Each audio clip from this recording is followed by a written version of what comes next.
some stuff that I saw online was people requesting deepfakes of their sister so that they can use that to blackmail them. Nah, that's tapped. Oh my day. r/shoplifting. Most people feel guilty when they steal, but this subreddit turned stealing into something to be proud of. The subreddit was called Shoplifting. It was like a boot camp for thieves. There were posts showing what to wear so security I don't know about you lot, wouldn't but notice I just think everyone who goes on Reddit, they're just a bunch of losers. They're just a bunch of sad little losers who have nothing else to do with their life. stealing. Another post explained how to remove security tags, and one listed the stores that were easiest to shoplift from. They weren't just teaching you how to steal, they were encouraging it. But soon, things started getting messy. Since anyone could join, a few people showed up just to post warnings. They tried to talk sense into the group, explaining how shoplifting was wrong. But the others didn't want to hear it. They wanted to feel good about breaking the law, so the subreddit cracked down hard. They made strict rules. The first rule was called moralizing. Here's how they explained it. Stealing is bad, we get it. Nothing else needs to be said about it, and we are all right with the morality of our actions. They even called themselves a wonderful community of allegedly corrupt and soulless individuals. This meant no preaching. That is just the, what's that one? That's an oxymoron right there, bro. That don't even make sense. How you, what? No guilt tripping, no criticizing shoplifters. If you broke that rule, your post got deleted and you got banned. No second chances. But moralizing was just one rule out of 6. Another rule was about pictures. Members posted pictures of the stuff they stole. Groceries, makeup, electronics, anything they could get their hands on. But the moderators wanted the pictures to be educational, so they made a rule called lack of information. It said all posts must now include a short description on how the items were lifted. What? So you also have to let people know how you did it and where you did it and why you did it and what you took. So imagine there's a Fed just lurking there waiting for someone to slip up. Violation is removal of post. Then there was rule 6. It was about violence. Advocating violence is unacceptable. We might have criminal intent, but there is no desire to physically harm another person. The subreddit was like a support group for thieves, and members were genuinely happy. One even wrote, "This feels like a best friend group chat. I love you all so much." As messed up as that sounds. That's all I'm saying, bro. A bunch of losers. They have nothing else to do with their life. Who wrote that? This feels oh, don't like even let you know who wrote it. That's so cringe. I love you all so much. As messed up as that sounds, the community kept growing. At its peak, it had over 77,000 members. But soon, people outside the group started hearing about it. Major vlogs and news sites picked up the story. Obviously, the general public wasn't okay with a community teaching 77,000 people how to shoplift. Reddit had to step in. In 2018, Reddit updated its content policy. They added a new rule that banned users from promoting stolen goods. The shoplifting subreddit clearly broke that rule. So in March 2018, Reddit shut it down permanently. The subreddit lasted 9 years before getting banned. And you know how ridiculous that is for it was still working after 9 years? Oh my goodness. Wow. That time, it probably helped thousands of people get into shoplifting. This next group tried to do something good, but they ended up making a mess. r/find Boston suspects. For the sake of YouTube, we'll be calling the subreddit Find Boston Suspects, not the other word. In April 2013, a tragedy hit America hard. It happened during the Boston Marathon. Thousands were running through the streets. Suddenly, explosions went off near the finish line. Dozens were injured and some didn't make it. The FBI launched an investigation to find out who was responsible. Make no mistake, we will get to the bottom of this. But while the feds worked the case, some people on Reddit What's thought Obama's last name, by the way, chat? Than be cops. I don't know. So they created a subreddit called really Find sure Boston Suspects. But instead of helping, they became the internet's worst detectives. The group started by analyzing photos from the event. Much of the activity on this page involved Redditors scanning over blurry and grainy images that were taken from the Boston Marathon in an attempt to find a suspect. They zoomed in on security guard with bag, inside job.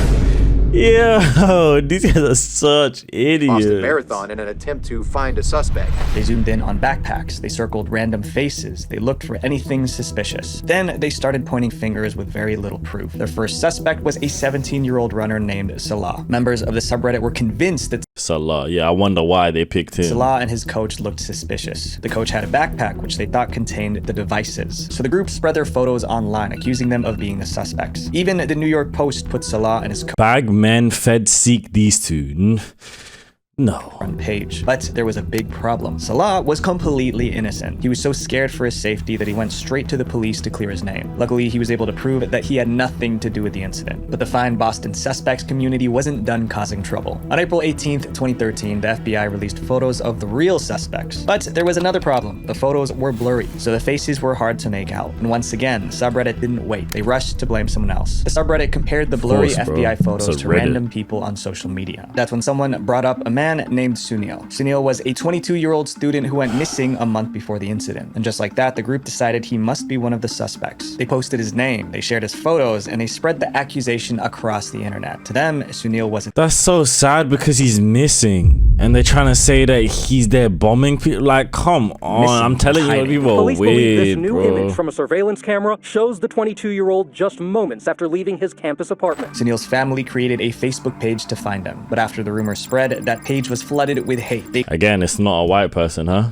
This is subreddit just keeps trying to find people who aren't white to blame for a bombing. This is crazy. The family of hiding a terrorist. The harassment was so bad that the family deleted the Facebook page. Somehow, that only made things worse. Now, people were sure they were hiding something. Even journalists started repeating the rumor. One phrase started trending, we did it Reddit. It was what people said when Reddit cracked a big case. But they were completely wrong. a little bit, On Corey. April 19th, the truth came out. The FBI found the real suspects and arrested them. Sunil was innocent. The fine Boston suspect subreddit destroyed his reputation for nothing. After the truth came out, Sunil's family was furious. Reddit later apologized to Sunil's family. Then they banned the fine Boston suspect Thank subreddit. you. But What it was the too hell? late because of a wild internet humor. His family was humiliated. We, knew unconvincingly that this was not Sunil, and it was just very difficult to have the events of that night unfold so aggressively. Sadly, the story didn't end there. Even though everyone now knew Sunil had nothing to do with the incident, he was still missing. Just days later, police found Sunil lifeless near his school. That meant he wasn't even alive when the incident happened. The fine Boston suspect subreddit didn't conduct an investigation. They led a witch hunt. It was horrible that two innocent people were tracked down as if they were suspects. But surprisingly, this stuff happens every idiots, day. bro. And it could People on Reddit easily are happen so to us dumb. because data brokers sell our personal Nah, you're not gonna get me. You're not gonna get me, cheeky. You cheeky to find out if your boy. personal data He's a is- cheeky boy, isn't he, chat? r/JB. For the sake of our channel staying safe from the YouTube hammer, we'll be calling this subreddit JB. The JB subreddit was full of creeps. Urban Dictionary defines JB as a girl who is too young, but still seen JB, a boy or girl who is underage. as attractive. From that definition alone, it's obvious what this community was about. Members of this group posted suggestive photos of young females. A lot of the images were stolen from Instagram, Facebook, and school websites. Some were even taken with hidden cameras. What these men were doing was disgusting, but they weren't hiding it, not even a little. So they're all nonsense. JB was famous. The subreddit was extremely popular on the website. So You look the type of guy to be on there, to be honest, bro. I'm popular not that it even gonna even lie. won Subreddit of the Year in 2008 via user poll. Let that sink in. JB won subreddit of the year. That means people actively voted for it. At one point, JB What's was JB? the second Jobbit. most searched term on Reddit. That brings up the obvious question. How did Reddit allow this community to exist? When Reddit first launched, there were barely any rules. Users could post almost anything as long as it wasn't illegal. That's because Reddit's founders believed in free speech, and they defended that belief even when it came to JB. Reddit's general manager at the time, Eric Martin, said that while he was disturbed by this group, it's not the place of Reddit to censor the users. Reddit bosses said having to stomach questionable subreddits like JB are part of the price of free speech on a site like this. So That is kind of true, though, because if they're gonna implement a rule saying that you have free speech and you can say what you want, do what you want, woo, as long as it's not illegal, then they can't really say anything or do anything about that, huh? They can't give him Thor's hammer ban there. surprisingly, many people agreed. They were scared that if Reddit banned one community, it would start banning more, and that would kill free speech on the site. But then CNN got involved, and things got more complicated. In September 2011, a CNN reporter called Reddit out on national TV. He criticized them for hosting a community full of creeps. That report turned millions of people against JB and Reddit. You would think that would get JB banned, but the opposite happened. The CNN spotlight made JB more popular. The very next day, JB got 1.7 million views in a single single day. That was the most attention the group ever received. JB seemed untouchable. Then one post brought everything crashing down. In October 2011, someone uploaded a new picture to the group, but the real problem wasn't the photo. It was the comment underneath it. The user claimed they had content of the same girl, and they were willing to share it in private messages. Dozens of members reached out to him asking for the files. The post stayed up long enough for people to screenshot it, and those screenshots spread beyond Reddit. That was the final straw. That was an actual crime. That night, Reddit banned JB. By 8 p.m. Eastern time, they were just waiting, I guess. They were just waiting for them to like mess up just so they can ban them. The subreddit saw this message. The subreddit has been shut down due to threatening the structural integrity of the greater Reddit community. For some, the ban was long overdue. For others, it felt like the end of free speech. But looking back, it's obvious what JB really was. A community that normalized terrible behavior. This next Reddit community seemed like a joke, but they caused real pain to lots of innocent people. r/Herman Kane Award. This group was accused of what are these names? It was like they celebrated when someone passed away. Sounds insane, but if you understand how the group started, it begins to make sense. The subreddit was called Herman Kane Award. It was named after US politician Herman Kane. In early 2020, Herman Kane called the COVID pandemic fake news. Herman Kane kept attending crowded events. Weeks later, in July 2020, Herman Kane got sick and passed away soon after. 2 months later, the Herman Kane Award subreddit was created, but it wasn't made to honor how he lived. It was created to mock how he died. The goal of the subreddit was simple. It shared stories of people who denied COVID and then got infected and didn't survive. Each post followed a formula. You'd see a screenshot of someone downplaying the pandemic or refusing the vaccine. Then you'd get an update from the same person announcing they've caught the flu. And the last screenshot revealed the person's fate. If the person survived the illness, the post was labeled nominated. If they changed their mind and got vaccinated, it was labeled redemption. And if they passed away, they were awarded. So it's just a bunch of white people in the US that made this, huh? I could just tell. Redemption. If they changed their mind and got vaccinated, it was labeled redemption. That's just so gay. That's the gayest thing I've seen in my life. Yeah, people on Reddit just need help. And if they passed away, they were awarded. Not all of you on Reddit. Some of you are cool, Kane I guess. By 2021, the media heard about the Herman Kane Award, and they called out the subreddit for being heartless. Families who lost someone would come online only to find their loved one turned into Reddit content. But by maintaining a subreddit like this, you're cheering for it, right? You want the next story to come in. And beyond that, it's just incredibly disrespectful for the mourning families. The subreddit's defenders said it wasn't about celebrating death. To them, it was about showing the danger of misinformation. They only award people, right, given the Herman Kane Award. No, come on, but like literally what this guy is saying, they're giving people awards for dying. Like what? People who were actively propagating, spreading, and parading extreme misinformation. Members of the group took things too far. They tracked down grieving family members on Facebook. Then they sent nasty messages mocking the deceased relatives. It was like they were intentionally trying to cause pain. By that point, the subreddit started to seem more like a mob. The harassment got so bad that the subreddit's moderators had to intervene. They issued warnings and banned members who harassed grieving family members. However, many members didn't see anything wrong with the harassment. It became a huge debate within the group. Today, the subreddit is still active and it has about 500,000 members. To some, it's a wake-up call. To most, it's none other than harassment. This next subreddit was so bad it caught the attention of federal agents. r/Darknet Markets. The FBI has seized control of a controversial website which made buying drugs as easy as going to the store. In October 2013, the FBI shut down Silk Road. It was a website where people bought illegal stuff like substances, fake IDs, and stolen credit cards. People even ordered hitmen on Silk Road. If you want to know more about this website, check out the whole documentary I created about it. When Silk Road disappeared, it left a vacuum. Thousands of people were searching for the next place to get illegal goods. So someone created a Reddit group to solve that problem. It was called Darknet Markets. Darknet Markets didn't sell anything illegal, but it told you where to find it. The group was where dealers, hackers, and cyber criminals would hang out and talk about what happened on illicit marketplaces. If someone wanted to buy substances online, all they had to do was scroll through the subreddit, and they would find recommendations on the best places to buy from. It even had tutorials on how to spot undercover cops and how to buy illegal stuff without leaving a paper trail. And it wasn't a small group. The subreddit grew to 160,000 members. But with that many people, they weren't exactly 160,000? 1.6 million. By 2015, federal agents heard about the group, so they started monitoring, waiting for one person to slip up so they could swoop in. In 2015, the feds made a move. They sent Reddit an order demanding personal information for 5 members of the Darknet Markets group. Those users were linked to a new black market called Evolution, and the FBI wanted to arrest them. Reddit wouldn't say if they gave the FBI the information or not. They stayed totally silent. After the request, the community panicked. People stopped posting, activity dropped fast. Then in 2018, 3 years after the FBI's request, Reddit updated its policy. The new policy banned users from promoting illegal goods goods and services. Darknet Markets was clearly breaking that rule. So in March 2018, Reddit banned them. This next subreddit created a problem for the entire That one's not that bad, but at the same time, it is kind of bad, huh? I just feel like the other ones are worse. r/deepfakes.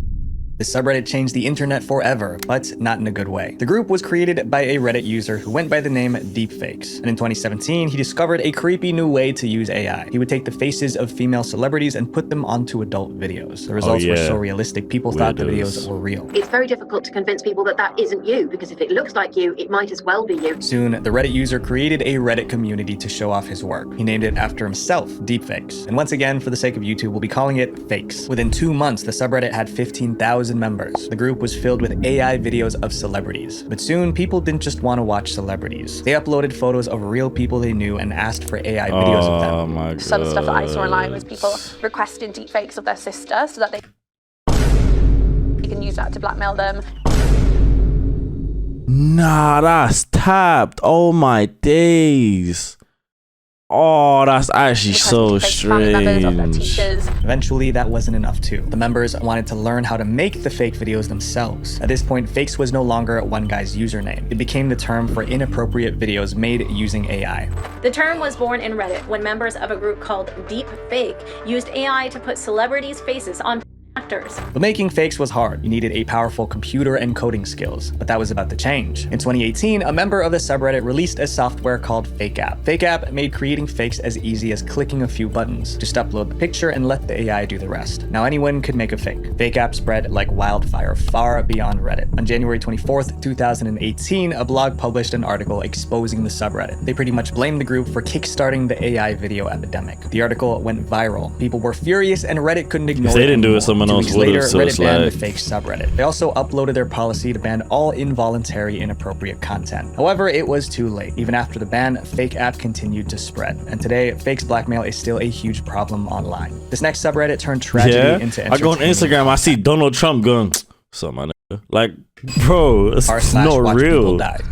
Watch People Die, or WPD, was exactly what it sounded like. It was a community where members could watch real videos of people losing their lives. The subreddit started in 2012, and the content was disturbing. Members claimed the group showed the unfiltered reality of death. But why would anyone want to watch that? One member said it wasn't a place where we laugh and make fun of people's deaths. The reason we keep coming back is because it really shows us how precious life is. Another claimed that watching workplace accidents made them more careful on the job. But that didn't change the fact that it operated like a page filled with shock, full of videos of ordinary people losing their lives. At first, Reddit ignored WPD's shocking content. Then, in September 2018, Reddit placed the group under quarantine. That meant WPD's posts were hidden from Reddit's front page. Only the group's members could see the content. Even in quarantine, WPD kept growing. By 2019, it had more than 400,000 members. However, with the kind of content being shared, it was only 400,000 or 4 million. WPD Am I bugging out? Trouble. And that moment came in March 2019. In March 2019, a tragedy in New Zealand led to multiple fatalities. The attacker live streamed the incident on Facebook, and the footage quickly spread across the internet. Eventually, it reached the WPD subreddit. This was exactly the kind of video WPD existed for, so they posted it, but the footage was too graphic. And out of respect for the victims and their families, Facebook, Instagram, and YouTube scrubbed it from their platforms. But WPD didn't. While other sites took it down, WPD kept the video up, and people were furious. Internet users begged WPD to remove it out of respect for the grieving families. But WPD didn't listen. Instead, they locked the thread. Then they posted this message: "The video stays up until someone censors us." The video is being scrubbed from major social media platforms, but hopefully Reddit believes in letting you decide for yourself whether or not you want to see unfiltered reality. At that point, it was WPD versus the world. Since WPD wouldn't budge, people put pressure on Reddit, and this time the pressure worked. A few hours after WPD posted that message, Reddit banned WPD. The ban was for posting content that incites or glorifies violence. The ban was a long time coming, because turning people's final moments into content was just disrespectful. These Reddit communities didn't just exist. They grew because people kept watching. But